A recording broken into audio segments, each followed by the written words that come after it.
मरने के बाद स्वर्ग के द्वार पर 4 व्यक्ति खड़े थे। इन 4 व्यक्तियों में पहला राजा था, दूसरा एक बिजनेसमैन था, तीसरा पंडित था और चौथा एक आम आदमी मजदूर था।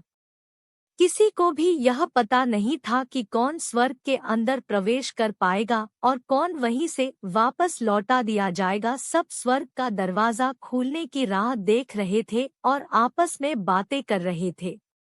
जैसे कि राजा को मरने से पहले से ही आदत थी, उसने अपनी बात सबसे पहले बताई।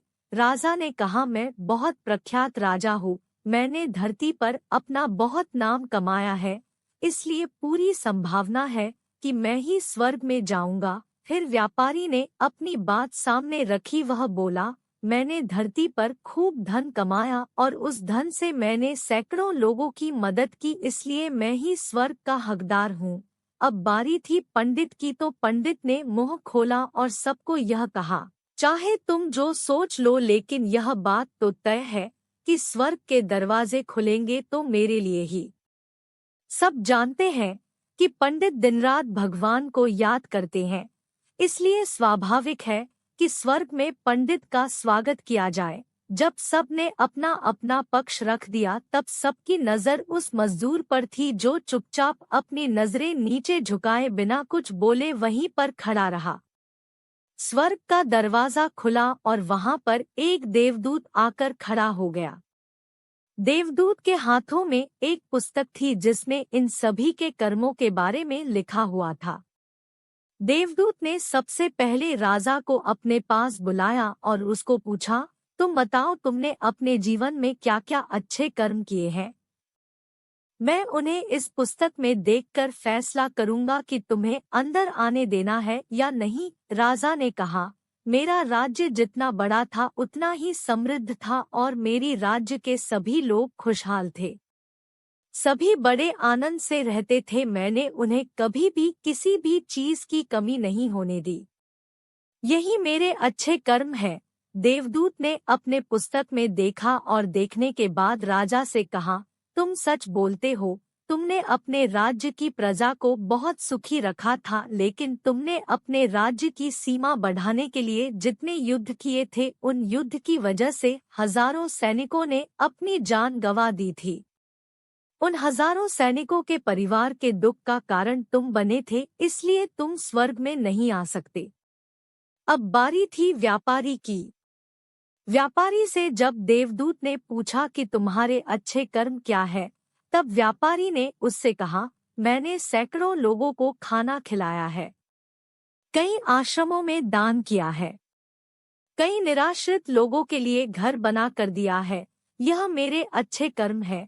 देवदूत ने फिर से अपने पुस्तक में ध्यान से देखा और देखने के बाद व्यापारी से कहा, तुम्हारा कहना भी ठीक है कि तुमने बहुत दान धर्म किया है, लेकिन यह दान धर्म तुमने जिन पैसों से किया है, उन पैसों को कमाने के लिए तुमने न जाने कितने झूठ बोले हैं, कितनी हेराफेरियां की है और कितनी मिलावटें की है, इसलिए तुम भी स्वर्ग में नहीं आ सकते। जब पंडित से यही सवाल किया गया तो पंडित ने बड़े ही आत्मविश्वास के साथ कहा, मैंने अनगिनत लोगों को ज्ञान दिया है, हजारों यज्ञ और पूजाएं की है और दिन रात भगवान का जाप किया है। इससे अच्छे कर्म और क्या ही हो सकते हैं। देवदूत ने अपनी पुस्तक के अंदर झांक कर देखा और पंडित से कहा, आपने जितने भी लोगों को जो भी ज्ञान दिया है, उन बातों पर खुद कभी अमल नहीं किया। आपने यज्ञ, पूजा या भगवान का नाम निस्वार्थ भाव से कभी नहीं लिया, इसलिए आपका भी स्वर्ग में आना प्रतिबंधित है। मजदूर यह सब देखकर हैरान था। वह अब तक जिन्हें महान समझता आ रहा था, उनकी व्याख्या स्वर्ग के दरवाजे पर आकर बदल गई थी। धरती पर जिन कामों को अच्छा समझा जाता है, उनका यहाँ पर कोई मूल्य नहीं था।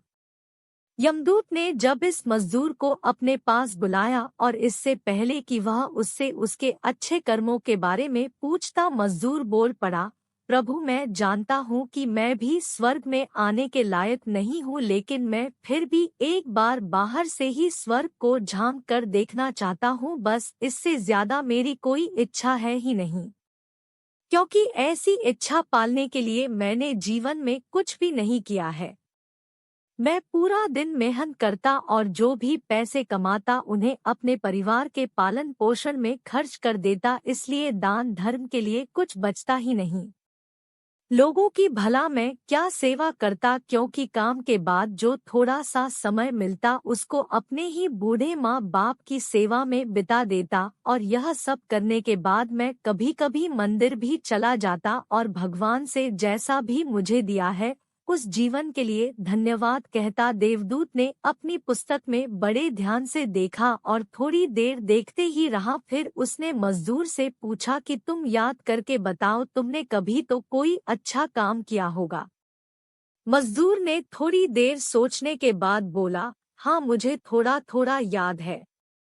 एक बार मैं बहुत भूखा था और मैं खाना ही खाने बैठा था कि एक बहुत ही कमजोर कुत्ता जो ठीक से चल भी नहीं पा रहा था, वह मेरे पास आ गया और मेरे खाने को देखने लगा। तब मैंने अपनी रोटी उसे खिला दी थी और उस दिन मैं खुद भूखा सोया था। मजदूर की बात सुनने के बाद देवदूत मुस्कुराया और मजदूर को बड़े सम्मान से स्वर्ग के अंदर लेकर गया।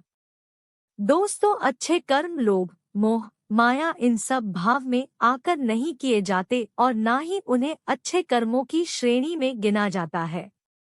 निस्वार्थ भाव से किया गया एक ही अच्छा कर्म भी आपके जीवन के सारे पाप धोने की शक्ति रखता है। इसलिए जब भी मौका मिले निस्वार्थ भाव से और अच्छे मन से अच्छे कर्म किया करें।